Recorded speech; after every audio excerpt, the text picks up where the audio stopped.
Hello and welcome guys, divine tarot triple eight एक fresh topic पे reading कर रहे हैं जिसका टॉपिक है what coming towards you within next 15 days. Part 1 इसका अपलोड हो चुका है, पार्ट 2 से हम इसको एक्सटेंड कर रहे हैं। यूट्यूब पे डिवाइन टैरो ट्रिपल एट को सब्सक्राइब करें ताकि मेरी आने वाली तमाम वीडियोस आपको टाइम से मिल सकें। पर्सनल रीडिंग के लिए नंबर डिस्क्रिप्शन बॉक्स में मौजूद है, टिकटॉक के बायो में मौजूद है। पर्सनल रीडिंग कभी भी फ्री ऑफ कॉस्ट नहीं होती है। टिकटॉक पे एक न्यू आईडी को फॉलो करें, डिवाइन टैरो ट्रिपल एट के नाम से ही है। उस पर मेरी वीडियोस के तमाम पार्ट्स आपको इजीली मिल जाएंगे। पार्ट 1 में हमने चेक किया आपकी एनर्जी और आपकी सोशल लाइफ, यहीं से हम इसको एक्सटेंड कर रहे हैं। अच्छा, यहाँ पर जब हम बात कर रहे थे कि आपने जो सफ़र तय किया, कम्युनिटी में बड़ा नाम है उसका, सोशल लाइफ में बड़े एक्टिव नज़र आ रहे हैं, डे टू नाइट काम करते हुए नज़र आ रहे हैं, अपने प्रोफेशन से बहुत लॉयल होते हुए नज़र आ रहे हैं। डे को डे, नाइट को नाइट नहीं समझेंगे, डे नाइट पे काम करते हुए नज़र आ रहे हैं। कोई बिग चेंज हो सकता है। अगर आपके वीज़ा इमिग्रेशन के मामलात रुके हुए हैं तो अचानक से आपको पता चल सकता है कि आपको out of city, out of country travel करना है। अगर किसी घर का या व्हीकल का चेंज करना चाह रहे हैं तो नेक्स्ट 15 डेज़ में वो भी पॉसिबिलिटीज़ नज़र आ रही हैं। पुराने मॉडल की गाड़ी देके नए मॉडल की गाड़ी परचेज़ करते हुए नज़र आ रहे हैं। अच्छा, साथ साथ फैमिली के मामलात काफ़ी एक्टिव रहेंगे नेक्स्ट 15 डेज़ के अंदर। और मैं यहाँ पे कह सकती हूँ कि किसी का मैरिज का, कमिटमेंट का मामला ज़रूर है जिसमें आपकी इन्वॉल्वमेंट है। और कुछ लोग आपको अप्रोच कर सकते हैं मामलात की सेटलमेंट के लिए, कोई डिसीजन लेने की तरफ।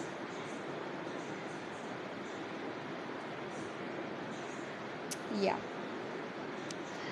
अच्छा, मैं अगर बॉटम की एनर्जी यहाँ पर देखती हूँ, सेंटर ऑफ एनर्जी जो है ना, तो यहाँ पे दोनों ही पार्टीज़ को आपसे एक्सपेक्टेशंस बहुत है। थोड़ा सा मुझे क्रॉस रोड पे आप नज़र आ रहे हैं या आ रही हैं कि मैं फ़ैसला करूँ तो किसकी तरफ करूँ, और फ़ैसला किसके हक़ में होना चाहिए। लेकिन ये है कि बड़ा कंफ्यूज माइंडसेट के साथ रहेंगे नेक्स्ट 15 डेज़ के अंदर। कुछ छुपी हुई बातों का पता चल सकता है और कुछ ऐसे लोगों से दोबारा से रवाबित बहाल हो सकते हैं जिनसे आपने काफ़ी टाइम से मुंह मोड़ा हुआ था। तो काफ़ी सारे सिनेरियोज़ ऐसे हैं जिसमें आप ना चाहते हुए भी इन्वॉल्व होते हुए नज़र आ रहे हैं। बाकी करियर पॉइंट ऑफ व्यू से अगर हम बात करते हैं तो बहुत अच्छा टाइम है। जो मामलात आपके रुके हुए थे, भले वो ओवरसीज़ से रिलेटेड हो, अगर उस पर फोकस करेंगे तो अच्छी कामयाबी मिलती हुई नज़र आ रही है। ओके जी, देखते हैं नेक्स्ट 15 डेज़ में आपकी लव लाइफ कैसी रहेगी। लास्ट में चलेंगे टैरो से। नेक्स्ट 15 डेज़ में लव लाइफ क्या कह रही है। First one, soulmate. Yes, this is your soulmate. Pay attention to the red flag, the signs are training you. Keep an open mind. Your soulmate may differ from your usual type and expectations. Reconciliation. Someone from your past is returning to your life. Playfulness to recapture romance. Allow your inner youthful spirit of fun to shine. This could be the one. You're already made the romantic partner you seek. Give your relationship a chance. Work on your partnership. Trust.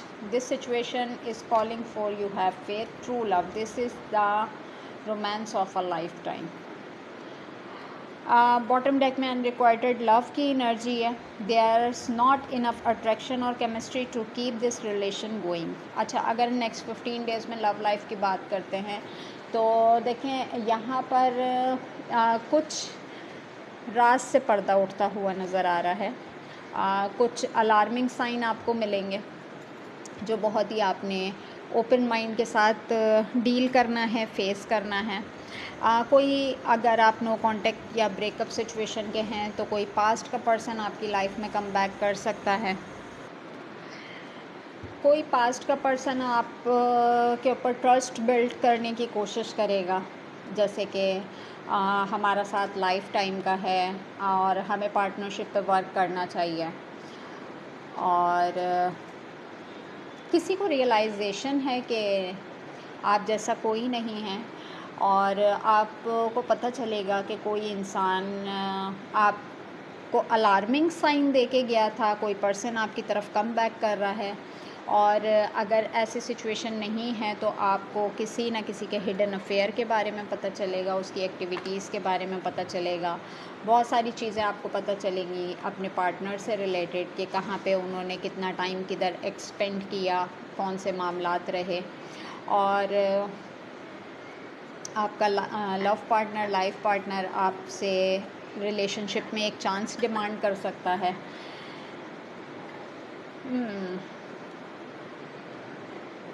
अगर तो ये आपका divine counter part है, soulmate है, तो ये energy रहेगी। बाकी नेक्स्ट 15 डेज़ में लव लाइफ के मामलात अच्छे नज़र आ रहे हैं। कहीं पे डेटिंग हो सकती है, मीटिंग हो सकती है, मूड बहुत अच्छा रहेगा। किसी का कम बैक भी यहाँ पर नज़र आ रहा है। और अगर आपको पता इसी सिनेरियो में अगर ये सिचुएशन कुछ लोगों से रेजोनेट करेगी कि अगर आपको काफ़ी टाइम से आप किसी रिलेशनशिप की जानकारी हासिल करने की कोशिश कर रहे थे या कर रही थी, तो आपको नेक्स्ट 15 डेज़ में उसकी पूरी क्लैरिटी मिल सकती है कि बिहाइंड द सीन क्या मामला चल रहे थे आपके पार्टनर के, क्या एक्टिविटीज़ थी। ओके जी, टैरो से चलते हैं। 8 of swords, Libra Gemini Aquarius, queen of wands Aries Leo Sagittarius, the sun Leo, magician Taurus, 3 of cups Cancer Scorpio Pisces, 5 of wands Aries Leo Sagittarius, 5 of swords Libra Gemini Aquarius, 3 of wands Aries Leo Sagittarius, 4 of swords Libra Gemini Aquarius. Bottom deck में 9 of wands का card है, Aries Leo Sagittarius का। अगर मैं बात करूं कि next 15 days में टैरो क्या कह रहा है, टैरो कह रहा है कि कुछ टाइम से अगर आपकी फैमिली में डिस्ट्रीब्यूट चल रहे थे, किसी किस्म की डिस्टर्बेंस चल रही थी, तो नेक्स्ट 15 डेज़ के अंदर वहाँ पे लड़ाई झगड़े ख़त्म हो के एक न्यू बिगनिंग होती हुई नज़र आ रही है। काफ़ी टाइम से किसी सिचुएशन में स्टक थे और अपनी पावर का सही तरीके से इस्तेमाल नहीं कर पा रहे थे, तो नेक्स्ट 15 डेज़ में जो है आप कुछ ट्रिक्स प्लान करते हुए नज़र आ रहे हैं, कुछ जानकारी हासिल करते हुए नज़र आ रहे हैं। लोगों का रवैया आपके साथ बड़ा अच्छा रहेगा, बड़ा दोस्ताना माहौल रहेगा। किसी का लाइफ में यहाँ पे कम बैक भी नज़र आ रहा है with the 3 of wands card. 4 of swords अक्सर ऐसा रहेगा नेक्स्ट 15 डेज़ में कि जैसे रात को सोने लेटना और नींद ना आना, एक बेचैनी की कैफियत। कुछ माजी की बातें हैं या कोई करंट सिचुएशन के ऐसे मामलात रहेंगे, जैसे कुछ ख़यालात को बार बार झटकना और बार बार जो है दिमाग में, उनका माइंड में राउंड एंड राउंड घूमना। बट इस तमाम सिनेरियो में भी अपनी पावर को पहचानें। क्वीन ऑफ वांड्स की एनर्जी है। देखिए क्वीन ऑफ वांड्स की एनर्जी क्या होती है, अनकंडीशनल वे में लव करने वाली, केयर करने वाली, भले मेल हो या फीमेल हो, कि जैसे अपने हिस्से का निवाला भी किसी को दे देना। तो देखें, उसको सर्व करें जिस पे आपको लगता है कि सामने वाला ये पर्सन केपेबल है। हर किसी पे इन्वेस्ट करना अच्छा नहीं होता। अगर बहुत कुछ सर्व करने के बाद भी आपसे कॉन्फ्लिक्ट किए जाते हैं, आर्गुमेंट किए जाते हैं या किसी किस्म के कंपटीशन का हिस्सा बनाया जाता है, तो कोशिश करें कि अपनी एनर्जी उन लोगों से मैच ना करें। उन लोगों ने हमेशा आपको आपकी लाइफ में स्टक करने के लिए आना है, ठीक है, क्योंकि 8 ऑफ सोर्ड से एनर्जी स्टार्ट हो रही है। अगर इन दोनों की एनर्जीज़ को देखें तो ज़मीन आसमान का डिफरेंस है। यानी कि वो उस कीचड़ में धकेलना जो कि आपकी पर्सनैलिटी का पार्ट ही नहीं है, ठीक है। तो ज़रूरी नहीं होता कि अपनी ज़िंदगी में जब आपको आगे की तरफ बढ़ना है तो पुराने लोगों का इन्वॉल्वमेंट उसके अंदर ज़रूरी रहे। काफ़ी सारी चीज़ों से आप जो है ना मुझे लग रहा है कि आप चीज़ों से भागना भी चाह रहे हैं और अपने आप को स्टक भी महसूस कर रहे हैं। तो ज़रूरी नहीं है, देखें जो मैं यहाँ पे इन शॉर्ट ये कहूँगी, पराए फड्डे में टांग अड़ाने की ज़रूरत नहीं है। किसने किस वक्त में क्या किया, अब उसके साथ क्या सरकमस्टांसेस हैं और किसी को मामला सुधारने हैं या बिगाड़ने हैं, ये उसका मसला है।